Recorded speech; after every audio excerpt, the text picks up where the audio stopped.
Hello Mavadi, bienvenue sur ma chaîne, j'espère que tu vas bien. Ce soir, on va aborder donc le sujet des red flags. Ces red flags là que selon moi, on continue toujours de normaliser aujourd'hui, de faire comme si c'était cute et tout, alors que c'est carrément la psychiatrie en fait.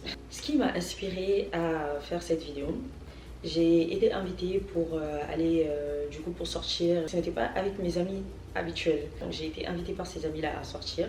Et donc je me préparais du coup, je faisais mon make-up, tout ça, I was getting ready. Et en même temps, j'ai une amie qui m'a appelée.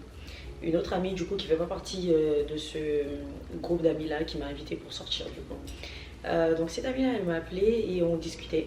Elle m'a fait ce que j'ai considéré comme une petite crise de jalousie. Elle me disait bah genre amuse-toi bien avec tes amis hein, comme tu as des nouvelles amies maintenant, bah amuse-toi avec tes nouvelles amies hein, me calcule pas, tout ça. Vas-y, au début on rigolait et tout, moi j'ai rigolé, je disais non mais toi t'es trop possessive, tout ça.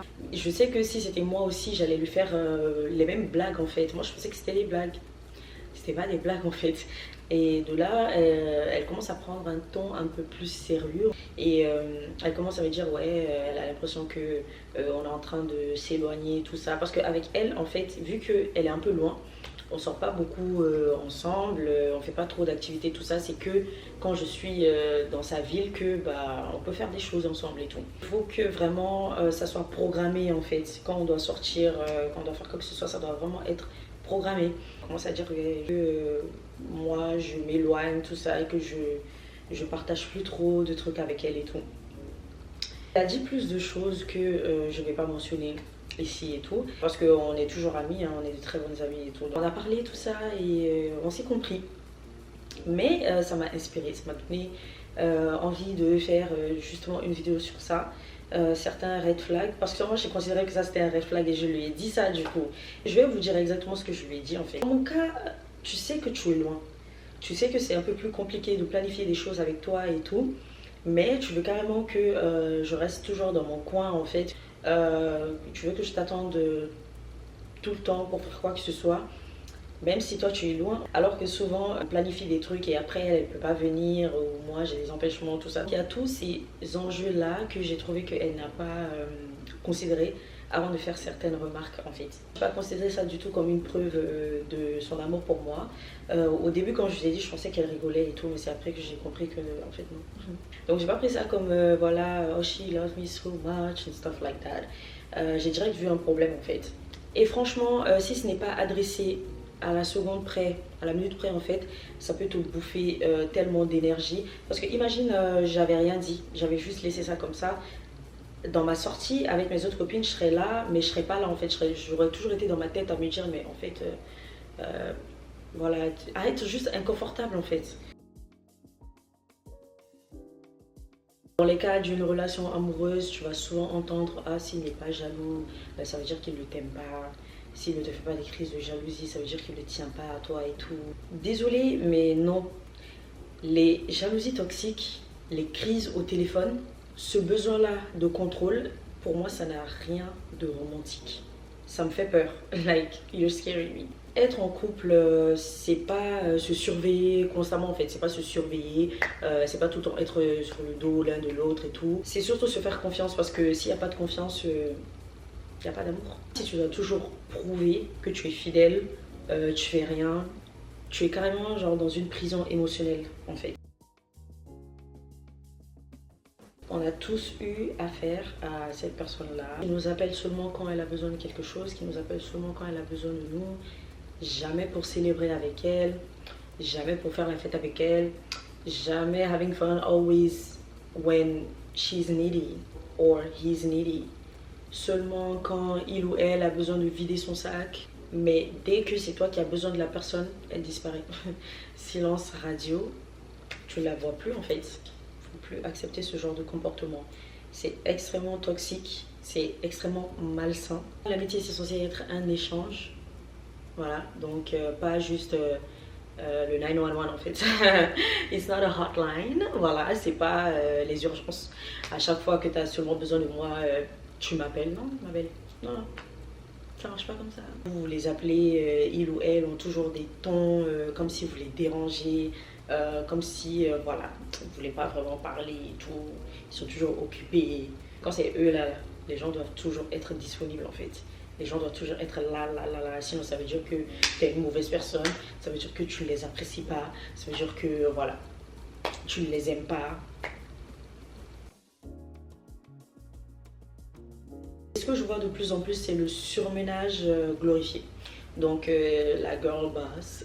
Moi-même, je suis une personne, I like to be busy. First of all, moi, j'aime être busy, tout le temps occupée et tout. Mais je suis consciente du fait que ce n'est pas sain. C'est pas un comportement qui est sain. Je me suis rendu compte même à un moment donné à un moment donné seulement de ma vie, que j'étais beaucoup occupée, tout ça, je fuyais quelque chose en réalité en fait. Donc souvent c'est parce que tu vas fuir quelque chose que tu ne veux pas vraiment affronter pour le moment. Donc tu vas tout le temps te rendre busy parce que une fois que tu te retrouves avec toi-même, une fois que tu te retrouves seulement, ça commence. J'ai l'impression que tu as toujours besoin de rester actif. Je vois que c'est beaucoup utilisé comme personnalité. Être fatigué, parce que c'est ce que c'est, être busy all the time. Être fatigué, c'est pas une personnalité en fait. C'est pas un trait de caractère, pas du tout. Souvent, tu n'auras pas le choix, mais dans la majorité des cas, c'est pas ça. Dans ces cas-là, le mieux c'est de faire plusieurs tâches en même temps en fait. Tu vas choisir un jour où tu vas te concentrer sur les tâches que tu as à faire et le reste du temps, tu te libères. Tu n'es pas... you don't feel bad for having time for yourself. Genre, tu dois pas te sentir coupable pour prendre du temps pour toi-même. La culture du hustling, hustle, tout ça, genre make money et tout, c'est pas du succès à 100%, c'est plutôt un burn-out que tu es en train de préparer. Parce que ça va te rattraper tôt ou tard en fait. Ça va te rattraper tôt ou tard. Le stress que tu es en train de refouler, la chose que tu ne veux pas affronter, ce que tu ne veux pas voir, ça va te rattraper au bout du chemin là. Tu vas serrer ton cou en fait. Tu as le droit de ralentir, de te sentir un peu coupable. Just chill. L'énergie féminine, c'est aussi recevoir. Ce n'est pas juste produire ou donner, c'est aussi apprendre à recevoir. C'est surtout se reposer, voilà, se donner du temps, ne pas être tout le temps on go, you know.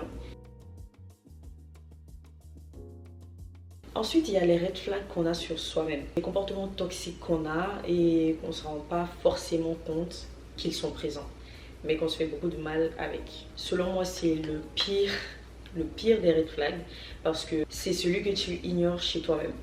C'est celui que tu ne sais pas que tu as. Il faut se choisir même si ça dérange, même si ça pique.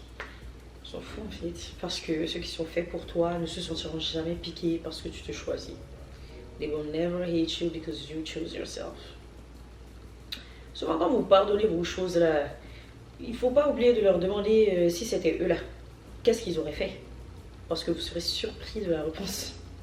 C'est pas parce que tu te choisis que ça veut dire que t'es contre les autres ou que genre en mode t'es égoïste et tout quoi. Parce que celui ou celle qui pense que t'es égoïste, bah cette personne a profité tout simplement de toi. Et je te garantis, encore une fois, si tu leur retournes leur comportement, tu serais surpris. Tu verrais des nouveaux visages. Donc ça sert à rien de toi-même t'ignorer en fait, parce que eux ils ne s'ignorent pas.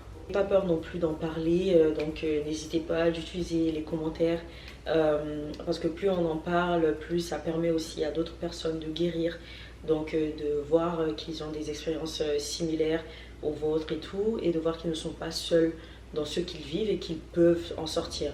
Donc si d'autres personnes sont sorties de ça, c'est que toi aussi tu peux sortir de ça et tout, mais pour que ça rentre dans ta tête, il faut que tu vois des exemples.